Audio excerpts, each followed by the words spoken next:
ang trans man is different from lesbian. Mga traditional, yung mga sinauna pa sa atin, talagang nasa isip ng nila is bakla tsaka tomboy. Galaw babae yan, ay galaw lalaki yan, ay tomboy yan. Pero hindi nila iniisip na another level, merong trans man.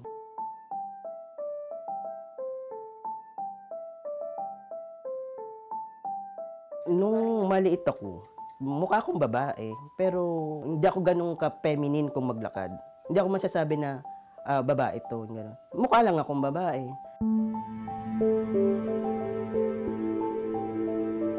Birth name ko is Bernadette. Obviously, ang nickname nun is Det, Badet, gano'n.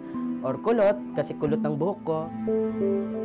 So mula na nagkaisip ako, na alam ko na kakaiba ko. Doon nasa katawang babae ako, pangalang babae. Pero minsan dinadamitan ng pangbabae. Pero hindi ako yun. Talagang gusto kong kumawala, pero at that time, nasa in your young age, hindi mo magawa eh. Kasi yung power mo hindi ganun kalaki. Tapos wala ka pa yung at least financial support, hindi ka pa ganun ka-stable. Year 1998 to 2014, almost 16 years na nasa Kuwait ako.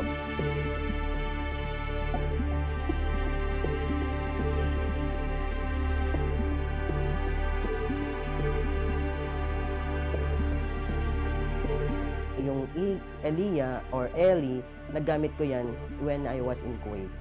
Kasi doon lang ako nabinyagan as a Muslim, as Alia o Elia. So, doon ko na-enhance na gamitin yung L. At that time, 1998, hindi pa naman ako nagta-transition, so I look like feminine. Nung nag-time na nag-hormones ako, it's year 2012. Nasa Kuwait pa ako noon.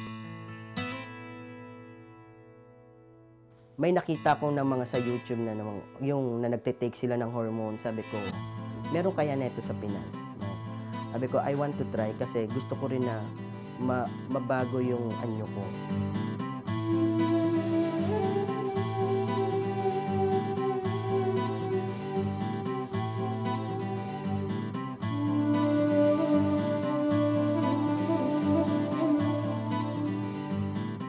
During the time na may ginawa pa ako na nag-marketing pa ako, tapos pagbalik ko sa office, sa house, sa accommodation, medyo okay pa, nag-usap pa kami ng employer ko. Tapos, eto na, lumalabas na yung may bigote na ako, balbas. Sabi, hindi ako naniniwala na wala kang ginawa sa Philippines. May something kang ginagawa kaya ganyan ang tsura mo. Yung masyado na yung malalim pag-aaway namin. At saka, gusto niya talagang baguhin ako. Monthly, meron akong free facial na kailangan iwa-wax ko lahat yung buong hair ko sa mukha. Kasi ayaw niya yung mukhang-mukhang akong lalaki. So, sabi ko, galito na ako. Kung hindi niyo ako kayang tanggapin, aalis na lang ako. Jamie Luwag. Very proud kami sa Boys Unlimited. Yung Boys Unlimited country, simula ko.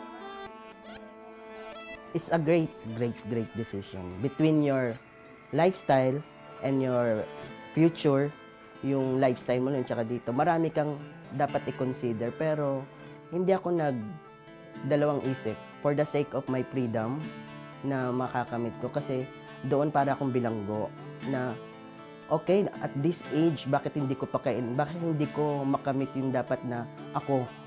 Ba't kailangan ko laging magtago sa kung ano yung dapat na ako? Sabi ko, ayoko na. At this time, gusto ko na i-express kung ano ko. Siguro nakuha ko na yung pagiging lalaki. Only from the parts of my body na gusto kong i-enhance. Aside from looks, okay na ako. Sa muscle, hindi ko naman inaano yun yung maging muscular, yung ganun. Kasi alam ko lazy ako sa pagdating sa workouts. Once you take hormones, you should be ready for the consequences, yung magiging mangyayari sa'yo for life. Kasi once you take it, hindi na maibabalik yon, like yung facial hair, your voice, hindi na maibabalik lahat yan. Ang maibabalik lang yung menstruation.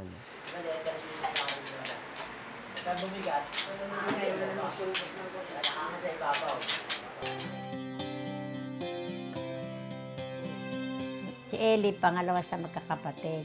Nakatapos siya sa pag-aaral, nag-abroad siya. Dahil kung hindi siya nag-abroad, hindi ganito bahay namin. Sira-sira, takpi-takpi din, na kahoy. Kaya malaki rin na itulong niya rin sa akin. Nagkaroon siya parang balahibo. Nag-iba talaga anyo niya. Parang lalaki na siya. Kasi dati umuwi sa 2 years. Babae pa siya na may parang siya sa parang Muslim talaga. Nung 2000 parang ibang anyo niya na. Nagtaka nga rin ako yun, tumawag siya sa cellphone, parang boses lalaki na eh. Hindi ko maalam na siya yun eh. Hindi, kayo na lang kumain. Hindi, sasando kita. Eh, wala naman ako magagawa kasi yun ang gusto ng katawan niya.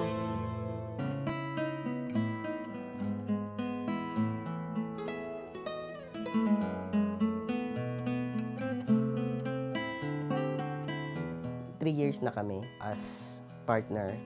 Okay naman kami sa family niya, sa family ko, okay na naman din kami. Nung nagkakilala kami sa Jordan, tapos talagang ang feeling ko yung siya na yung gusto kong makasama. At that time, sabi ko, gusto kong makilala yung parents mo, pakakasalan kita, yung gano'n. Tapos parang natatawa yung parents niya. Meron ba yung kasal na gano'n? Sabi ko, meron. Sabi ko, hanggat maaari, gusto kong patunayan sa'yo na mahal kita, gusto kitang papakasalan kita. Dapat last 2012 na magpakasal kami, kaya lang no time.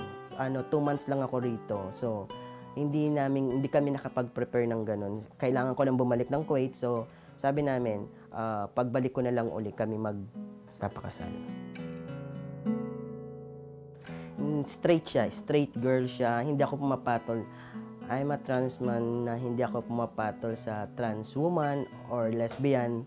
I preferred straight girl.